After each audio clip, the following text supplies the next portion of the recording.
Hello friends, स्वागत है आप सभी का हमारे यूट्यूब चैनल पर।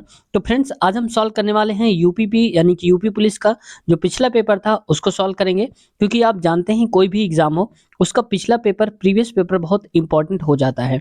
उससे हमें ये आइडिया लग जाता है किन टॉपिक पर हमें ज़्यादा फोकस करने की आवश्यकता है और किन किन टॉपिक से क्वेश्चन ज़्यादा पुटअप करे गए थे। तो यहाँ से काफ़ी अच्छा खासा आपको आइडिया लगने वाला है। तो अगर आप चैनल पर लास्ट तक इस वीडियो पर बने रहेंगे तो आप काफ़ी कुछ सीखने को आपको मिलेगा। और हाँ, इससे पहले हमने 1 से 9 तक के पार्ट करवा दिए हैं और ये पार्ट आज का 10वां है। अगर आपने पिछले वाले पार्ट्स नहीं देखे हैं तो वीडियो की लिंक मिल जाएगी आपको, इसी के नीचे आप डिस्क्रिप्शन में जाएँगे तो लिंक आपको मिल जाएगी, वहाँ से आप आसानी से देख सकते हैं। क्योंकि फ्रेंड्स क्या होता है कि जीके के जो क्वेश्चंस होते हैं वो जीके में यही होता है कि जो फिक्स हो जाता है जीके का क्वेश्चन। यानी कि मान लो कि जैसे कोई क्वेश्चन आ गया कि किस सन में हुआ था या किसने आंदोलन किया, किसने नारा दिया, तो अब बदलने वाला नहीं है, वो फिक्स है तो फिक्स हो गया। तो इस वजह से क्या होता है कि ये इंपॉर्टेंट क्वेश्चन होते हैं। अगर आपने एक बार पढ़ लिया तो उसका आंसर चेंज नहीं होगा, आंसर उसका हमेशा वही बना रहेगा जो रहता है। स्टार्टिंग से जो आंसर आ रहा था वही आंसर उसका बना रहेगा, उसमें कोई परिवर्तन नहीं होने वाला है। तो शुरुआत करते हैं आज की इस वीडियो की। अगर चैनल पर नए हैं तो आपसे रिक्वेस्ट है चैनल को सब्सक्राइब कर लें और बेल आइकन दबाकर हमारे चैनल से जुड़ जाएं। अपनी जो भी समस्या है या फिर कुछ और कहना चाहते हैं या कुछ उसके बारे में और पूछना चाहते हैं तो कमेंट सेक्शन में आप कमेंट कर सकते हैं। शुरुआत करते हैं वीडियो की। पहला क्वेश्चन है, हैनेस पाठ्यक्रम को नए विषय के तौर पर कहाँ शुरू किए गए हैं। देखो ये पिछला करंट अफेयर का क्वेश्चन है जो पहला आ गया। ये पिछली बार जो पूछा गया था तब इस वक्त के हिसाब से इम्पोर्टेंट था। अब देखो यहाँ पर अपना इम्पोर्टेंट नहीं है इस बार का क्वेश्चन। अब इसमें आपको ये देख लेना है कि पाठ्यक्रम जो चलाया गया था यानी कि पढ़ाई लिखाई संबंधित था, इसका मतलब ये मुद्दा उस वक्त हाईलाइट रहा होगा। तो वैसे ही क्या करना है आपको, इस वक्त अगर कोई मुद्दा हाईलाइट है तो उसको ध्यान में रखना है आपको। उस मुद्दे के हिसाब से ज़्यादा जो भी जानकारियाँ हैं वो आपको हासिल करना है। इसका राइट आंसर जो हो जाएगा वो हो जाएगा दिल्ली। तो मनीष सिसोदिया हैं जो वहाँ पर पहले थे जो, उन्होंने क्या करा था, चलाया था दिल्ली में एक हैप्पीनेस पाठ्यक्रम, जिससे क्या हो सकता है कि जो बच्चों में सिर्फ किताबी ज्ञान के अलावा उनकी जो मानसिकता है वो बढ़े और जो लोग अपनी ज़िम्मेदारी को समझें, आत्मविश्वास जगाया जाए। तो कुछ ऐसे पाठ्यक्रम के बारे में भी चलाया गया था, मतलब पढ़ाई से कुछ अलग करें, ये बात हो रही थी, ठीक है? तो ये अभी के हिसाब से इम्पोर्टेंट नहीं, या पूछा नहीं जाएगा अभी। अगला क्वेश्चन पे आते हैं नेक्स्ट। इसमें कह रहा है आगरा नगर की स्थापना की गई थी, यानी कि आगरा जो शहर है उसको बसाया किसने था। ये कई बार क्वेश्चन पूछा जा चुका है, आप याद रखना। अब देखो मैंने जैसे बताया था स्टार्टिंग में कि जो स्टैटिक है वो आंसर चेंज नहीं होता, मतलब आगरा नगर अगर एक बार बसा दिया गया तो जिसने बसाया उसका नाम हमेशा चलता रहेगा। तो इसका जो राइट आंसर है वो हो जाएगा सिकंदर लोधी, यानी कि ऑप्शन बी सिकंदर लोधी है, उसने आगरा शहर को बसाया था। आगरा शहर किस लिए फेमस है? पेठा के लिए। कहाँ पड़ता है? उत्तर प्रदेश। अगला देखो क्वेश्चन, नेक्स्ट में कह रहा है कि 11 ईयर्स अ स्लेव नामक प्रसिद्ध किताब के लेखक कौन है। तो देखो 11 ईयर्स अ स्लेव उस वक्त लिखी गई रही होगी, और अब इस वक्त जैसे मान लो अब 2024 की स्टार्टिंग में कोई पेपर आप दे रहे हैं तो 2023 के यानी कि पिछला अक्टूबर से लेकर के पिछले 4 महीने की जो बुक्स आई हैं और ऑथर जो थोड़ा सा फेमस है तो उनकी किताबों के नाम आप जरूर पढ़ लेना, क्योंकि पूछा जाता है। जैसे देखो ये पूछा गया था तो इसका जो राइट आंसर हो जाएगा ये है सोलोमन नॉर्थन, यानी कि ऑप्शन नंबर हो जाएगा सी, सोलोमन नॉर्थाइव, ऑप्शन सी राइट। अगला क्वेश्चन पे आते हैं नेक्स्ट है। अब देखो यहाँ पर कह रहा है मुगल चित्रकला की आधारशिला रखी थी, यानी कि जो मुगल चित्रकला शुरुआत हुई थी उसकी, तो ये स्टार्टिंग किसने करी थी, किसके जमाने में हुई थी? तो ये हुमायूं ने करी थी। तो यहाँ पर इसका राइट आंसर हो जाएगा क्या? हुमायूं। ठीक है, नेक्स्ट क्वेश्चन पे आते हैं। अगला क्वेश्चन है, यहाँ पर देखो कह रहा है कि सही मिलान करना है, मतलब मैचिंग करना है कौन सा किसका सही है। अब इसमें ये बताना है कि सुमेलित नहीं है, नहीं है मतलब कि इसमें से कौन सा सही तरीके से मिला नहीं है, जो मैचिंग गलत है वो बताना है। तो देखो इसमें क्या हो जाएगा, हेक्टर मुनरो बक्सर का युद्ध हुआ था, लॉर्ड हेस्टिंग जो था वहां पर आंग्ल नेपाल युद्ध हुआ था, ये भी सही है। और कह रहे हैं लॉर्ड वेलेजली चतुर्थ आंग्ल मैसूर युद्ध हुआ था, जबकि लास्ट वाला कह रहा है लॉर्ड कॉर्नवालिस मराठा युद्ध किया था, तो ये गलत हो जाएगा और हमें गलत ही बताना है क्योंकि सुमेलित नहीं है की बात हो रही है। तो option number D right answer हो जाएगा। अगला क्वेश्चन पे आते हैं। इसमें कह रहा है कि ये बहुत बार क्वेश्चन पूछा गया है, रेलवे में भी आ चुका है ये क्वेश्चन, आप देख लेना। लोकसभा के पहले स्पीकर कौन थे? तो लोकसभा के जो पहले स्पीकर थे फ्रेंड्स वो कौन थे? जीवी मावलंकर, ऑप्शन नंबर इसका ए राइट आंसर है। अगला क्वेश्चन पे आते हैं। नेक्स्ट कह रहा है, इसमें कह रहा है कि भारतीय संविधान में कितने भाग हैं? यानी कि कुल कितने भाग हैं भारतीय संविधान के।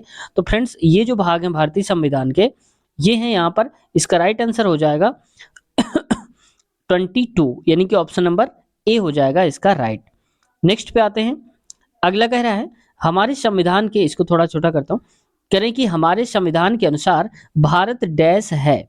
क्या है भारत? तो इसका राइट आंसर है फ्रेंड्स एक धर्मनिरपेक्ष राष्ट्र है। ऑप्शन नंबर इसका हो जाएगा बी, राइट आंसर हो जाएगा ये ऑप्शन नंबर। नेक्स्ट पे आते हैं। अगला 299, कारगिल युद्ध भारत पाक के मध्य हुआ, कब हुआ था? मतलब जो कारगिल युद्ध हुआ था भारत और पाकिस्तान के बीच, वो कब हुआ था, किस सन में हुआ था? तो इसका राइट आंसर है फ्रेंड्स 1999 में हुआ था, ऑप्शन नंबर सी। और एक चाइना के साथ हुआ था कब? 1962 में हुआ था। ठीक है याद रखना है आपको।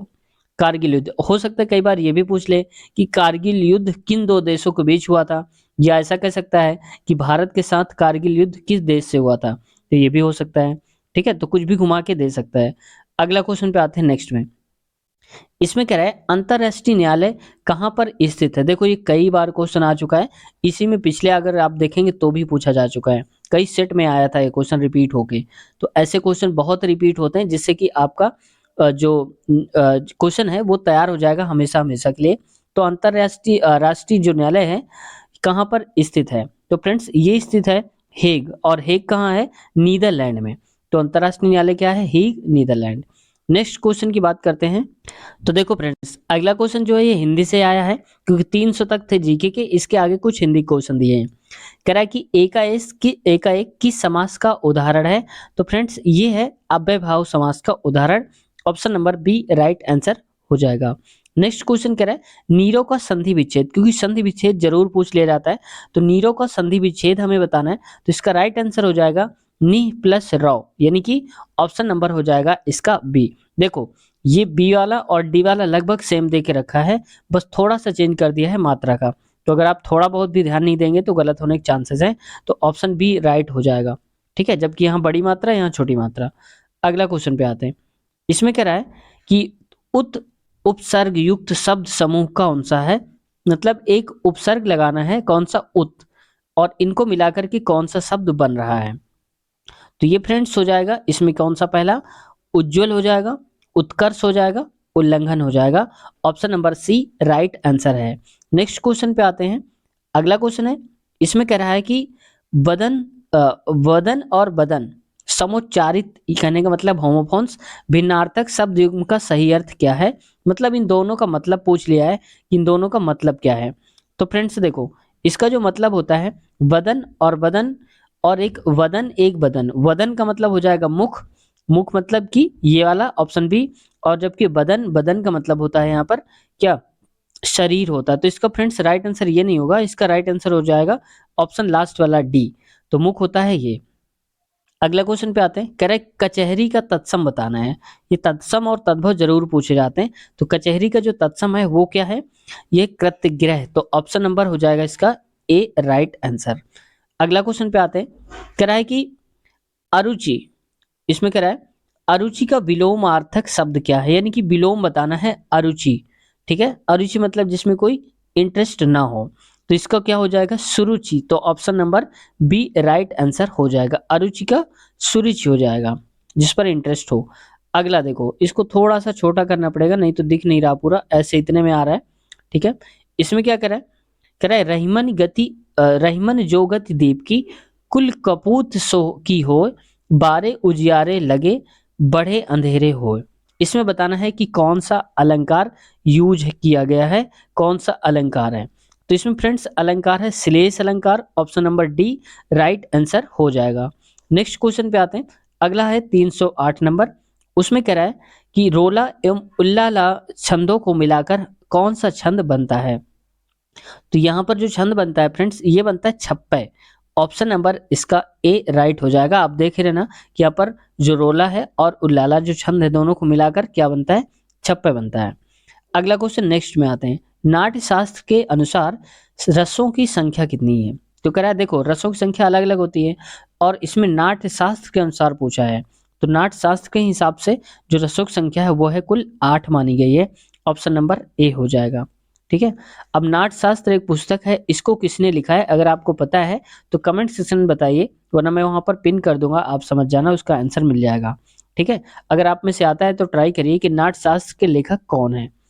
अगला क्वेश्चन है नेक्स्ट, हितोपदेश की कहानियां रचित हैं, यानी कि कह रहे हैं कि हितोपदेश जो कहानियां हैं वो लिखी किसने, उसके रचयिता कौन है? तो ये फ्रेंड्स नारायण पंडित, तो ऑप्शन नंबर हो जाएगा सी, नारायण पंडित, उन्होंने लिखी है हितोपदेश। अगला क्वेश्चन में आते हैं। अगला कह रहा है निम्नलिखित में से संकेतवाचक वाक्य छांटिए। संकेतवाचक वाक्य कौन सा है जिसमें कुछ संकेत दिया जा रहा है? तो इनमें से फ्रेंड्स ये है, स्टेशन समय पर पहुंचती तो गाड़ी ना छोड़ती, संकेत दिया जा रहा है। तो अगर वो स्टेशन पर सही समय पर पहुंच जाते तो गाड़ी ना छोड़ते। ठीक है। अगला क्वेश्चन पे आते हैं नेक्स्ट, 312 नंबर है। इसमें कह रहा है कि रचना है, बताना है कि रामचंद्र शुक्ल द्वारा रचित 11 वर्ष का समय, मतलब बताना है कि जो 11 वर्ष का समय है, एक ये रचना है, उनमें से ये रचना है क्या? कहानी है, निबंध है, आलोचना, क्या है? तो इसका देखो राइट आंसर जो हो जाएगा वो हो जाएगा फ्रेंड्स यहाँ पर कहानी, यानी कि जो उन्होंने 11 वर्ष वाला लिखा हुआ है वो है एक कहानी, ऑप्शन नंबर बी। तो यहाँ से देखो रचनाएं आपको जरूर पढ़ के जानी, तो रचनाएं तो आती ही आती हैं, जैसे आचार्य रामचंद्र शुक्ल हो गए, मुंशी प्रेमचंद हो गए, तो इनकी जरूर रचनाएं पूछ ली जाती हैं, रामधारी सिंह दिनकर हो गए। अगला में आते हैं। नेक्स्ट कह रहा है विभावरी का सटीक अर्थ किस विकल्प से प्रकट होता है, इनके एकदम सही सही अर्थ जो विभावरी का है वो है क्या? तो फ्रेंड्स ये इसका अर्थ होता है तारों भरी रात बोलते हैं विभावरी, यानी कि जिसमें तारों टिमटिमा रहे हो आकाश में और रात हो, तो ऑप्शन नंबर हो जाएगा सी राइट, विभावरी मतलब तारों भरी रात। अगला 314 नंबर, इसमें कह रहा है अशुद्ध वाक्य का चयन करना है। अब देखो कई बार क्या होता है कि हम इसी में गलती कर जाते हैं, तो इनको ध्यान से करना होता है, इनमें कंफ्यूजन ना हो इसलिए आराम आराम से पढ़ना होता है। इसमें कह रहा है कि 8 बजे ही विद्यालय चलना होगा ना, और अगला कह रहा है मैं तुम्हें पागल दिखता हूँ, रमा फिर विलंब होगी, मारो मत जाने दो। इनमें से अशुद्ध वाला यानी कि जो गलत है वो हमें बताना है। तो इसका हो जाएगा राइट आंसर क्या, आज 8 बजे ही विद्यालय चलना होगा ना। तो मतलब इसमें ये कहना चाहिए क्या आज 8 बजे ही विद्यालय जाना होगा, ऐसे करके, बाकी सारे ठीक दिख रहे हैं। तो ऑप्शन नंबर ये इसका समझ ही गए होंगे, ऑप्शन नंबर कौन सा होगा, ए वाला। अगला क्वेश्चन पे आते हैं। नेक्स्ट कह रहा है रीति का उपयुक्त बहुवचन बताना है, मतलब रीति लिखा हुआ है, इसका बहुवचन बताना है, तो बहुवचन क्या हो जाएगा, ये हो जाएगा रीतियां। तो ऑप्शन नंबर इसका हो जाएगा ए राइट आंसर। देखो जब कभी भी डबल मात्राएं होती है उसका प्लूरल बनाने होते हैं, तो लास्ट वाली जो मात्रा होती है, ये बड़ी की मात्रा जो होती है वो छोटी मात्रा में बदल जाती है। ठीक है, ऐसे आपको याद रखना है। अगला क्वेश्चन पे आते हैं। पुल्लिंग शब्द नहीं है, मतलब कौन सा पुल्लिंग नहीं है ये बताना है। तो ये क्या है, जो कथा है वो पुल्लिंग नहीं है, क्योंकि जो वेद है वो पुल्लिंग है। ठीक है, पुल्लिंग है। कथा सुना जाता है, नहीं सुना जाती हैं, सुनाई जाती हैं, तो ये यहीं पर यही है। ठीक है, तो बुढ़ापा आ गया, बुढ़ापा आ गई है, नहीं, तो ये भी सही है, ये नहीं कि पुल्लिंग है। और वेद, वेद अच्छा होता है, वेद पुराण अच्छे होते हैं, तो यहाँ पर भी ये पुल्लिंग है। दही, दही जम गया है, दही जम गई है नहीं होता, तो ऑप्शन नंबर इसका डी हो जाएगा राइट, क्योंकि कथा पुल्लिंग शब्द नहीं है, ये स्त्रीलिंग है। अगले क्वेश्चन जैसे कहानी, अगले क्वेश्चन में आते हैं। कह रहा है कि सुमित्रा नंदन पंत की कौन सी कृति ज्ञानपीठ सम्मान से संबंधित है, यानी कि कह रहे हैं ज्ञानपीठ पुरस्कार मिला था सुमित्रा नंदन पंत को, कौन सी रचना के लिए उनको दिया गया था? तो ये दिया गया था चिदम्बरा के लिए, ऑप्शन नंबर ए राइट हो जाएगा। अब आपको सीधे ये याद रखना है कि सुमित्रा नंदन पंत की रचनाएं कौन कौन सी, तो ये सारी रचनाएं उन्हीं की हैं। अगला क्वेश्चन में आते हैं। विलोम का त्रुटिपूर्ण युग्म कौन सा है? कह रहा है कि जो विलोम है उसका गलत कौन सा बताया गया है, तो शब्द है उसका विलोम भी साथ में दिया गया है। तो इसमें कह रहा है अमिश का समिश, तो ये गलत है, तो यहाँ पर हो जाएगा ये वाला, क्योंकि त्रुटिपूर्ण युग्म बताना है, वही हो जाएगा। आधार अधेय उग्र सौम्य हो जाएगा, विपत्ति संपत्ति, लेकिन ऑप्शन ए गलत है। ठीक है, अमिश। अगला है, नेक्स्ट क्वेश्चन पे आते हैं। 319, इसमें कह रहा है इसमें अशुद्ध वर्तनी वाला शब्द है, यानी कि जो अशुद्ध है प्रोनाउंसिएशन जिसका, वो बताना है कि कौन सा है जो गलत है, तो इसका हो जाएगा संन्यास, ऑप्शन नंबर डी राइट हो जाएगा, क्योंकि पैतृक भी सही लिखा हुआ है, वाल्मीकि भी सही लिखा है, तत्व भी ठीक है, तो संन्यास जो है वो गलत लिखा हुआ है। ठीक है, सन्यासी लिखा हुआ है, और सन्यासी गलत लिखा हुआ है, यहाँ पर होना चाहिए सन्यासी। अगला क्वेश्चन पे आते हैं नेक्स्ट, 320 नंबर। करा कि धरती एवं आकाश के बीच का स्थान वाक्यांश के लिए उपयुक्त शब्द है। कुल मिला के कहना चाहता है कि मान लो कि हमारी धरती है और ये हमारा आकाश है, तो इसके बीच का जो ये स्थान होता है इसको हम किस नाम से जानते हैं, क्या कहते हैं? तो इसको हम कहते हैं अधर। Option number B right answer हो जाएगा। तो फ्रेंड्स अगले क्वेश्चन जो लेंगे वो नेक्स्ट पार्ट में लेंगे, तो इसके आगे के हम क्वेश्चन करेंगे नेक्स्ट पार्ट जो हमारा आएगा पार्ट नंबर 11, वहां से हम कंटिन्यू करेंगे। यहाँ से आपको ये आइडिया तो लग गया होगा कि आपको पर्यायवाची में पढ़ना है, क्योंकि अच्छे खासे वर्ड्स आते हैं पर्यायवाची, और वन वर्ड यानी कि वाक्यांश के लिए एक शब्द बताना है, तो ये भी आपको पढ़ लेना है। और अच्छे खासे लेवल के आते हैं, आप ये याद रखना, ये मत सोचना कि इजी ही आएगा, तो इजी वाले नहीं आएंगे इस बार, ज़्यादा और हाई लेवल के पेपर होने के चांसेस है, क्योंकि इस बार तो आसान था, ये पहले का पेपर है। अब की बार और थोड़ा टफ लेवल पे ही आएगा, आप इतनी तैयारी करिएगा, उसी बेस पे मत चलिए, ठीक है। तो जो क्वेश्चन स्टैटिक जीके के हैं वो तो आपको याद करने ही करने हैं, क्योंकि उससे जो सेम ही क्वेश्चन, उसका टफ लेवल नहीं होगा, उसका लेवल वही है, ठीक है। जिसको आ रहे होते हैं तो वर्तमान समय में ही आ रहे होते हैं। तो उम्मीद करते हैं ये आज का सेशन आपको सीखने को काफ़ी कुछ मिला होगा, आपके लिए हेल्पफुल रही होगी।